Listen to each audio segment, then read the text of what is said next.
guys, this is Ruth. Welcome to this week's video. It's great to have you here. And today I thought it'd be really interesting for us to talk a little bit about social media and the effect that social media can have on us.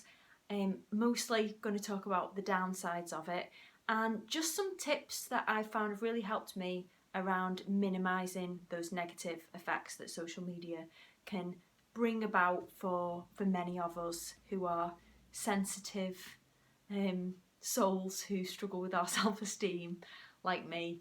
So I'm going to use an analogy which is so geeky, but I think that it really helped me, and I had a bit of an epiphany about this analogy, which is all Harry Potter related. So if you aren't a Harry Potter fan, you can still watch the video and you'll still totally get the benefits of it. And if you are a Harry Potter fan, you're going to love it. I hope you're going to love it anyway. So yeah, it should be fun to share. So basically, obviously, like, social media can have hugely great effects for us. You know, it can keep us connected with people, and we can share really creative images, and we can follow people that inspire us, and it can bring a lot of positives to our life. But on the flip side, it can also really play into our insecurities, and depending on the platform, you know, particularly platforms like Instagram, can really affect our self-esteem and our self-worth, particularly if we're prone to comparing ourselves with people. You know, there's that saying, comparison is the thief of joy. And if we're going on Instagram, and whether it's people we follow or we're going on the explore page, and all we're seeing are these very manipulated, sort of filtered, photoshopped, edited images, then we can come off it and feel really, really bad about ourselves. And this affects so many people. And, you know, I'm sure there's going to be people that are watching this video now saying, oh, well, if you don't like the way it makes you feel, don't follow them, and don't let it bother you, and don't go on the app and delete it. And I would give myself a hard time. You know, I would get into these negative spirals with stuff, and then I would also give myself a hard time. And then I heard this guy, it was really interesting. He was on a podcast. I really wish I could remember. It was quite a while ago. And he basically worked for Google for many, many years. And he was specifically talking about how this argument, which I just mentioned, that we should just use our self-discipline and our inner power to be like, no, I'm not going to go on that. I'm not going to allow myself to be sucked in by what I know is fake images. And he was saying that the way that a lot of these apps are built, and a lot of the way social media is run, is based on Las Vegas casinos. So it's primed and designed by experts to be extra addictive and to turn us into like hungry hippos that are constantly looking for that little hit of dopamine, which we get when we see that little red button, or we see that someone's liked a post, and it's very, very addictive.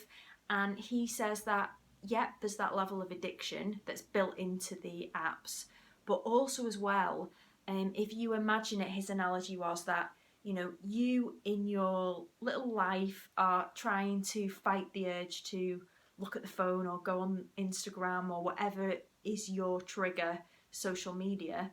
And he's saying that, like, you will most likely fail and go on it, because for every person that's trying to use their willpower, there are 12 other people whose jobs and careers are dedicated to working for the companies that make these apps and these platforms, that are trying to entice you to be on there. So it's like, you, who is no expert in this area and who is a human and is sensitive, is trying to fight the power of 12 employed experts who want you to go on that app. So I found that really fascinating to just look at that analogy and see how that works. And I think it really hit home for me how much it not only affects my life, but how much it's affecting other people. When recently this is where the Harry Potter thing comes in, that's going to come in a minute. So it was, I went on holiday to Ibiza, and we were on this beautiful beach, and you know, it's such a gorgeous day, and there's like music playing and everyone's chilling out, and obviously like it's lovely to go on holiday, and if you know, want to like take some pictures of you in your bikini and you want to take some pictures of a beautiful beach, there's absolutely nothing wrong with that. Like, no way am I saying that we shouldn't enjoy taking photos and sharing them, and that isn't what I'm trying to say. But there were a lot of people on this particular day that literally spent the entire day.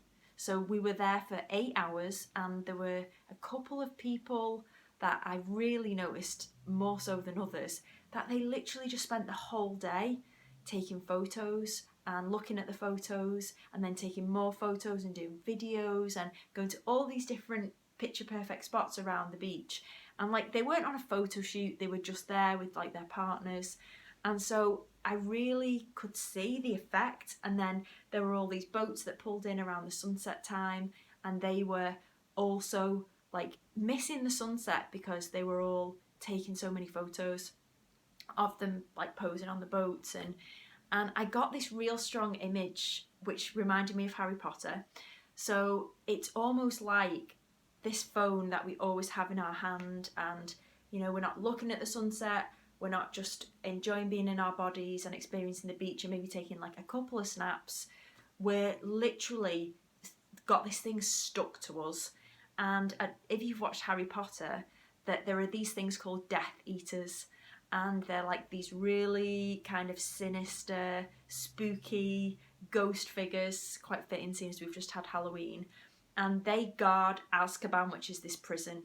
So all the people in the prison can't leave because there are these Death Eaters all around, and if a Death Eater gets you, it basically like it's sucking out your soul, and it's kind of taking the lifeblood out of you. What makes you human is just frozen and sucked away by these Death Eaters.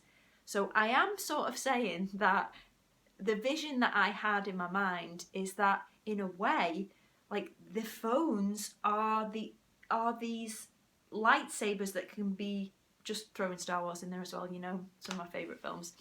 So it can be good, but then there's also this dark element to it, and the phone can turn into a Death Eater, and you can literally feel and see people's energy, people's time, people's humanity being like sucked out of them by these devices. And that's really not nice to see, and that's just the energy that I was feeling around this topic. However, in Harry Potter, as you may know, there is something that protects people from the Death Eaters, and it is called a Patronus, and the spell is Expecto Patronum. Oh, this video is so geeky, guys, I'm sorry. And when you say Expecto Patronum and you magic up the Patronus, it's basically a really happy place or a happy memory that protects you from the Death Eaters and pushes them away. So what I want to say is that if you feel like you are getting sucked into this Death Eater mode on the phone, let's call it the Death Eater mode on the phone, then you need to have a Patronus spell in your armoury, and that can include, as it does in Harry Potter, you know, family and friends and real life human connections which cannot be replicated scientifically. You know, all the studies show the feelings that we get when we're in one-to-one or group human face-to-face connection with people is so much more powerful than a text message, an email, an online chat. So making sure that you're topping yourself up with that real life connection is really one of the most important things. So that can be one of the Patronuses. And then another one is, like in Harry Potter, they conjure up these beautiful protective animals and nature spirits. So nature and animals and the world that has been here for like thousands and thousands of years, that is beautiful and natural and does not have anything to do with being on a phone, can really help to ground you when you feel like you've been sucked into that energy, you know, leaving the phone behind or having it in your pocket on airplane mode if that's what you want to do, and going for a walk or being with a pet or an animal and just having that nature time can also be massively powerful. So whatever nature you like, whether that's water, swimming, the beach, be climbing up a mountain or just going for a walk in the park, those things can help keep the Death Eater mode at bay. And then also as well, being very aware that it is your choice who you follow online. So I have like periodical clear outs of people that I follow on social media, and I'm like, I see this stuff and I'm like, is this making me feel good? Is it bringing up things that I don't need to have that in my life? And that can also be like, you know, it could be following unrealistic expectations of beauty that maybe making you feel shit. Maybe you like looking at them and they're inspiring, and if so, that's great. Like, I follow models and I follow people that are really beautiful, but they post content that like inspires me, and it might be quite artistic and creative, and I try and steer away from just following pictures of like, you know, people that are just getting their asses out and not really walking the talk of being like a genuine person. So I tend to steer away from that. And also as well, if there's like people that you know or people that you've met in life and it's just at the moment something about their content is making you unhappy, just mute them. You don't have to unfollow them. There's a mute setting. Mute them, unfollow people that you can and that are making you unhappy. So there is a way to curate your feed so that there are less things that bring on that Death Eater mode and that comparison, which is, like we said before, the true thief of joy. So they are my main tips around this, and just to really be aware that you are not a weak person because you find it difficult to cut these apps out of your life. Like, there's lots of messaging out there from health experts and doctors. So I saw a brilliant doctor, Dr. Chatterjee, who's got some great books out, and he advocates the No Tech 90 before bed. He saw a suicidal teenager in his practice and he recommended a digital detox. I know other people that have really found a prescription of a digital detox from health experts to have massively improved their mental health and their well-being. So there is that, and that can be brilliant, but please don't feel weak if you are struggling to give it up and you find that you get sucked into the Death Eater mode and you're scrolling and you're sucked in, because like I said before, there are many people working on these apps and creating algorithms and showing you content that they know is going to make you addicted and make you go on them more. So don't give yourself a hard time about it, and remember that you are magic and you have the power to conjure your own Patronus in response to this Death Eater, life-sucking experience that we can get through social media and phones. And that could be, like we say, nature. It could be real-time face-to-face connections with people, and curating what you see and remembering that you have the power to not go, you know, totally swing the other way and be like, I'm deleting them all, I'm not going on them anymore. It's just like, no, I might just go through my followers one day and decide what makes me feel good and what doesn't, and do I want to follow more things like Natural Geographic or whales of Instagram or cats of Instagram, like things that I personally find like that lifts me up when I see them. I'm not comparing myself to a humpback whale or a lion or a snake, so that's just me being me, but you will find your own way with it. So comment me below, let me know if you're struggling with this and what your Patronuses are and what helps you when you feel like you're getting sucked into that spiral.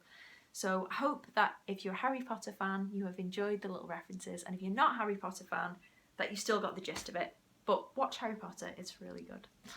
Alright, thanks guys, and I have not said all the stuff about the subscribe because I feel like I keep saying it, and you know how to do that stuff. So if you want to do it, do it. If you don't, that's okay too. All right, I'll see you in another video. Thank you. Bye.